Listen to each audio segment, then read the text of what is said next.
नमस्कार साथियों, सुप्रभात। माताओं और बहनों को भी नमस्कार, सादर प्रणाम। साथियों, आज मैं जिस विषय पे बात कर रहा हूँ,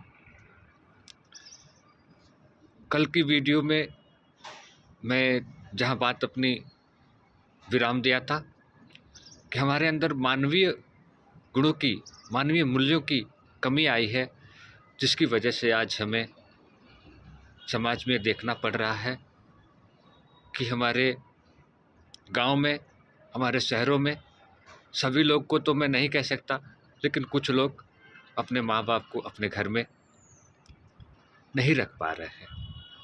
इसमें बहुत सारे कारण हैं, जिनमें आज हम कुछ को संक्षेप में बात करेंगे। साथियों, जब हम लोग बड़े होते हैं धीरे धीरे तो हमारी माँ हमारे लिए कितना प्यारी होती है।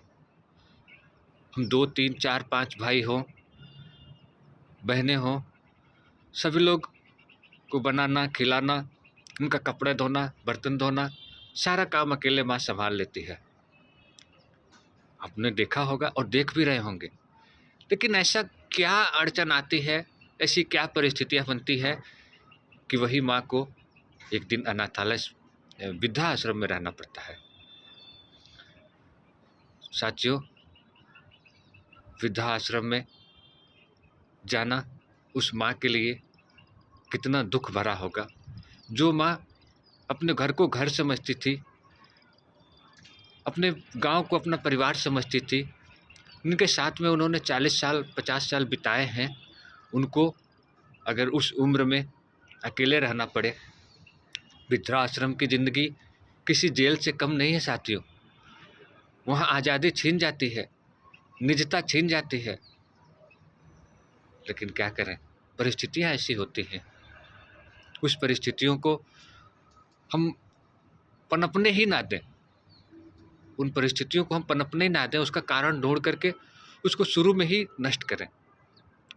उसका कारण ढूंढते ढूंढते हमें पता चला कि जब हमारी शादी होती है, हमारे बच्चे होते हैं, बच्चे अभी छोटे छोटे होते हैं, हमारी शादी के बाद से ही सारा ये जो प्रपंच है वो रचा जाता है।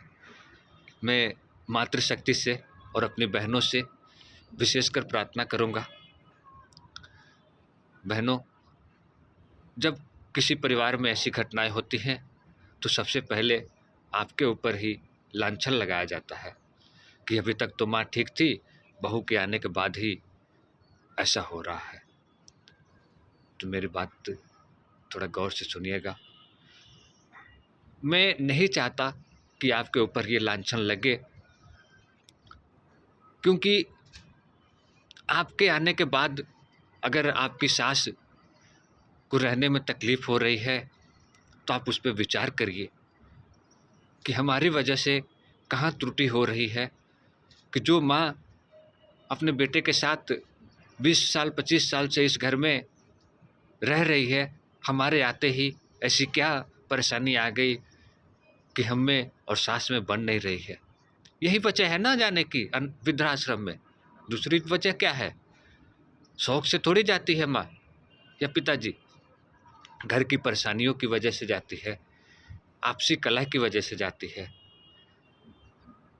तो माताएं और बहनें, थोड़ा इस पे आप लोग विचार करिएगा कि आपके ऊपर ये लांछन ना लगे।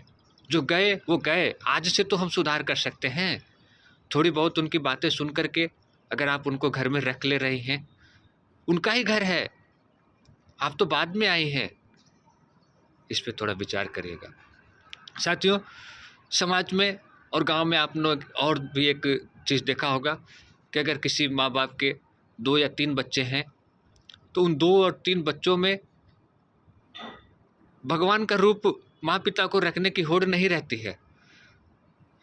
पूजने के लिए उनको मंदिर चाहिए, जाने के लिए धाम चाहिए, लेकिन घर में जो साक्षात देवी स्वरूपा माँ और पिताजी हैं, उनको पूजने के लिए माँ बाप नहीं चाहिए। जानते हैं क्या होता है जब वो आपस में बंटवारा करते हैं? तो माँ तुम्हारे पास रहेगी, पिताजी हमारे पास रहेंगे, 3 महीना तुम्हारे पास रहेगी, 3 महीना हमारे पास रहेंगी। माँ ने तो पिता ने ऐसा कभी नहीं सोचा कि हम 3 महीना तुमको खिलाएंगे, 3 महीना नहीं खिलाएंगे।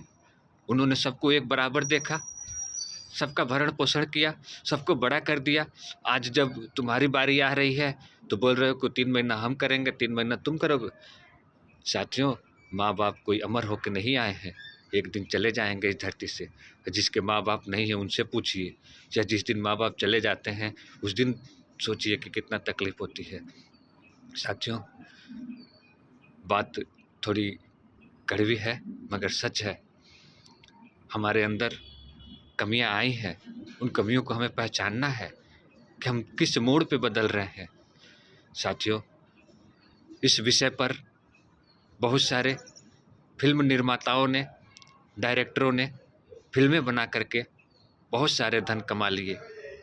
धारावाहिक बनाने वालों ने बहुत सारा धन कमा लिए। गीत बनाने वालों ने माँ बाप पर गीत बना करके अपना नाम कमा लिया। कथाकार और प्रवचन करने वालों ने माँ बाप पर रोज प्रवचन करते हैं, फिर भी हमारे समाज में ये बुराई अभी बची हुई है।